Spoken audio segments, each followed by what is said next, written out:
Bien, bonjour. Alors à la suite de notre séance de mardi dernier, aujourd'hui nous allons parler un petit peu de la photographie de près. Et on va commencer bien sûr par des définitions, celle de proxy, que vous pouvez lire sur l'écran, et celle de la macro. Bon, dans les deux cas, il s'agit de prises de vue rapprochées. Ce qui les distingue, ce sera essentiellement que pour la macrophotographie, on aura besoin d'un matériel spécifique. Ce qui caractérise ce qu'on appelle macrophotographie, ou macro en raccourci, c'est que l'image qui se forme sur le capteur de l'appareil photo est d'une taille égale ou supérieure au sujet qui est photographié. Plus la prise de vue est rapprochée, plus la profondeur de champ est faible. Ainsi, le plus petit mouvement du photographe ou du sujet, qui peut être un insecte qui se déplace ou qui peut être dû au vent, suffira à faire sortir ce sujet de la zone de netteté. Inutile de penser que l'autofocus vous sera d'un secours quelconque.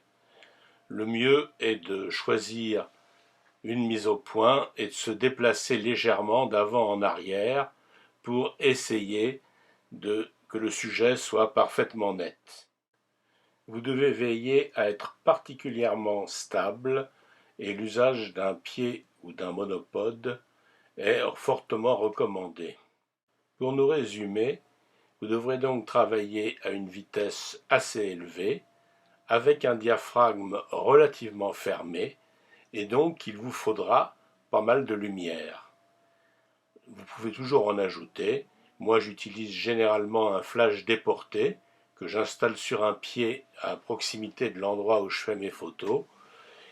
Mais vous avez aussi la solution du flash annulaire qui est spécifique et qui éclaire de façon homogène tout le sujet que vous photographiez. Macro et proxy nous ouvrent, en dehors des photos de nature qu'on vient de voir, aussi tout un espace photographique, celui de ce qui est petit, de ce qu'on veut voir sous un angle différent. Alors en particulier, il y a les photos de produits de type publicitaire, mais il y a aussi des compositions comme des natures mortes à partir de petits objets, et puis la découverte de petits phénomènes, les gouttes d'eau. C'est tout un monde que parfois on ne soupçonne pas, qui s'ouvre ainsi à votre créativité photographique. Bon, maintenant un petit peu de théorie pour essayer de comprendre comment se forme une image sur nos capteurs. Et on commencera par cette expérience que vous avez dû tous faire, qui consiste à enflammer un bout de coton ou de papier à l'aide d'une loupe et des rayons solaires. Bon, si on symbolise ainsi la loupe par cette double flèche, on va essayer d'examiner ce qui se passe du point de vue du déplacement de la lumière. Bon, les rayons émis par le soleil convergent tous vers un même point, c'est celui qu'on appelle le foyer, et c'est là où va se créer la flamme, parce que la concentration des rayons crée évidemment une vive chaleur. La distance qui va séparer notre loupe de ce foyer est celle qu'on appelle la distance focale. Focale, hein, c'est de la même famille que feu, foyer, to focus en anglais pour dire mettre au point.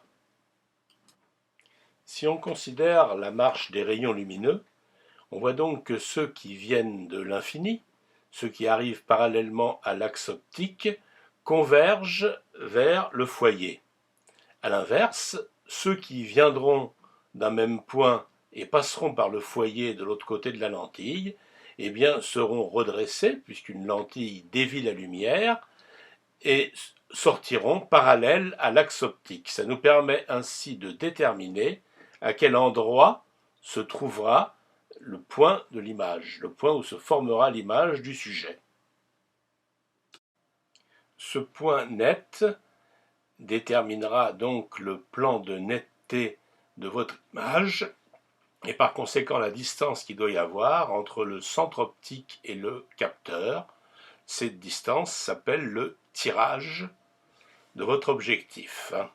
Elle est bien sûr variable en fonction de l'éloignement du sujet photographié et également en fonction de la longueur focale de votre objectif. On comprend aisément que plus on se rapproche du sujet, plus on devra allonger le tirage, et donc plus on perdra de la luminosité. Bon, pour conclure, je vous présente quelques dispositifs spécifiques pour faire de la macro. Vous avez d'abord bien sûr ce qui allonge le tirage, ensuite les objectifs dédiés, comme celui que j'utilise, et enfin les bonnettes, qui sont des lentilles additionnelles qu'on ajoute devant l'objectif, qui font un petit peu comme des loupes, et la bague d'inversion, qui est un procédé un peu sophistiqué, qui exploite à fond les qualités optiques des objectifs, mais est assez compliqué à mettre en œuvre. Voilà pour aujourd'hui.